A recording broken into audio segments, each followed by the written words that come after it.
లేవియకాండము 19వ అధ్యాయము. మరియు యెహోవా మోషేకు ఇలాగ సెలవిచ్చెను, ఇశ్రాయేలీల సర్వ సమాజముతో ఇట్లు చెప్పుము, మీరు పరిశుద్ధులై ఉండవలెను. మీ దేవుడనైన యెహోవానగు నేను పరిశుద్ధుడనై ఉన్నాను. మీలో ప్రతివాడు తన తల్లికి తన తండ్రికి భయపడవలెను. నేను నియమించిన విశ్రాంతి దినములను ఆచరింపవలెను. నేను మీ దేవుడనైన యెహోవాను. మీరు వ్యర్థమైన దేవతల తట్టు తిరగకూడదు. మీరు పోత విగ్రహములను చేసుకొనకూడదు. నేను మీ దేవుడనైన యెహోవాను. మీరు యెహోవాకు సమాధాన బలి అర్పించున్నప్పుడు అది అంగీకరింపబడినట్లుగా అర్పింపవలెను. మీరు బలినర్పించు నాడైనను మరునాడైనను దాని తినవలెను. 3వ నాటి వరకు మిగిలియున్న దానిని అగ్నితో కాల్చివేయవలెను. 3వ నాడు దానిలో కొంచెమైనను తినిన ఎడల అది హేయమగును. అది అంగీకరింపబడదు. దానిని తినువాడు తన దోషశిక్షను భరించును. వాడు యెహోవాకు పరిశుద్ధమైన దానిని అపవిత్రపరచెను.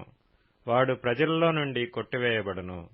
మీరు మీ భూమి పంటను కోయినప్పుడు నీ పొలము యొక్క ఓరలను పూర్తిగా కోయకూడదు. నీ కోతలో పరిగెను ఏరుకొనకూడదు. నీ ఫలవృక్షముల తోట పరిగెను కూర్చుకొనకూడదు. నీ ఫలవృక్షముల తోటలో రాలిన పండ్లను ఏరుకొనకూడదు. బీదలకును పరదేశులకును వాటిని విడిచిపెట్టవలెను. నేను మీ దేవుడనైన యెహోవాను. మీరు దొంగిలింపకూడదు, బొంకకూడదు, ఒకనితో ఒకడు అబద్ధమాడకూడదు. నా నామమును బట్టి అబద్ధ ప్రమాణము చేయకూడదు. నీ దేవుని నామమును అపవిత్రపరచకూడదు. నేను యెహోవాను. నీ పొరుగువాని హింసించకూడదు, వాని దోచుకొనకూడదు. కూలివాని కూలి మరునాటి వరకు నీ యొద్ద ఉంచుకొనకూడదు. చెవిటివాని తిట్టకూడదు. గ్రుడ్డివాని ఎదుట అడ్డము వేయకూడదు. నీ దేవునికి భయపడవలెను. నేను యెహోవాను. అన్యాయపు తీర్పు తీర్చకూడదు. బీదవాడని పక్షపాతము చేయకూడదు. గొప్పవాడని అభిమానము చూపకూడదు. న్యాయమును బట్టి నీ పొరుగువానికి తీర్పు తీర్చవలెను. నీ ప్రజలలో కొండెములాడుచు ఇంటింటికి తిరగకూడదు. నీ సహోదరునికి ప్రాణహాని చేయ చూడకూడదు. నేను యెహోవాను. నీ హృదయంలో నీ సహోదరుని మీద పగ పట్టకూడదు. నీ పొరుగువాని పాపము నీ మీదికి రాకుండునట్లు నీవు తప్పక వానిని గద్దింపవలెను. కీడుకు ప్రతి కీడు చేయకూడదు. నీ ప్రజల మీద కోపముంచుకొనక నిన్నువలే నీ పొరుగువానిని ప్రేమింపవలెను. నేను యెహోవాను. మీరు నా కట్టడలను ఆచరింపవలెను. నీ జంతువులను ఇతర జాతి జంతువులను కలయనీయకూడదు. నీ పొలములో వేరువేరు జాతుల విత్తనములు చల్లకూడదు. బొచ్చును నారయు కలిసిన బట్ట వేసుకొనకూడదు. ఒకనికి ప్రదానము చేయబడిన దాసి వెల ఇచ్చి విమోచింపబడకుండగానేమి, ఊరక విడిపింపబడకుండగానేమి ఒకడు దానితో శయనించి వీర్యస్ఖలనము చేసిన ఎడల వారిని శిక్షింపవలెను. అది విడిపింపబడలేదు గనుక వారికి మరణశిక్ష విధింపకూడదు. అతడు అపరాధ పరిహారార్థ బలిని అనగా అపరాధ పరిహారార్థ బలియగు పొట్టేలును ప్రత్యక్షపు గుడారము యొక్క ద్వారమునకు యెహోవా సన్నిధికి తీసుకుని రావలెను. అప్పుడు యాజకుడు అతడు చేసిన పాపమును బట్టి పాప పరిహారార్థ బలియగు పొట్టేలు వలన యెహోవా సన్నిధిని అతని నిమిత్తము ప్రాయశ్చిత్తము చేయవలెను. దీనివలన అతడు చేసిన పాపము విషయమై అతనికి క్షమాపణ కలుగును. మీరు ఆ దేశమునకు వచ్చి ఆహారమునకై నానా విధములైన చెట్లను నాటినప్పుడు వాటి పండ్లను అపవిత్రములుగా ఎంచవలెను.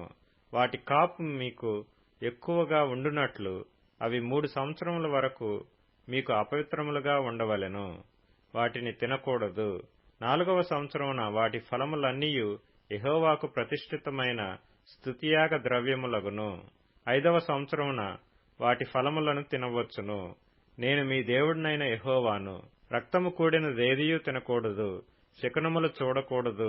మంత్రయోగములు చేయకూడదు. మీ నుదుటి వెంట్రుకలను గుండ్రముగా కత్తిరింపకూడదు. నీ గడ్డపు ప్రక్కలను గొరకకూడదు. చచ్చిన వారి కొరకు మీ దేహమును చీరుకొనకూడదు. పచ్చబొట్లు మీ దేహమునకు పొడుచుకొనకూడదు. నేను మీ దేవుడినైన యెహోవాను. మీ దేశము వ్యభిచరింపకయు దుష్కామ ప్రవర్తనతో నిండకయు ఉండునట్లు నీ కుమార్తె వ్యభిచారిణి ఎగుటకై ఆమెను వేశ్యగా చేయకూడదు. నేను నియమించిన విశ్రాంతి దినములను మీరు ఆచరింపవలెను. నా పరిశుద్ధ స్థలమును మన్నింపవలెను. నేను యెహోవాను. కర్ణపిశాచి గలవారి దగ్గరకు పోకూడదు.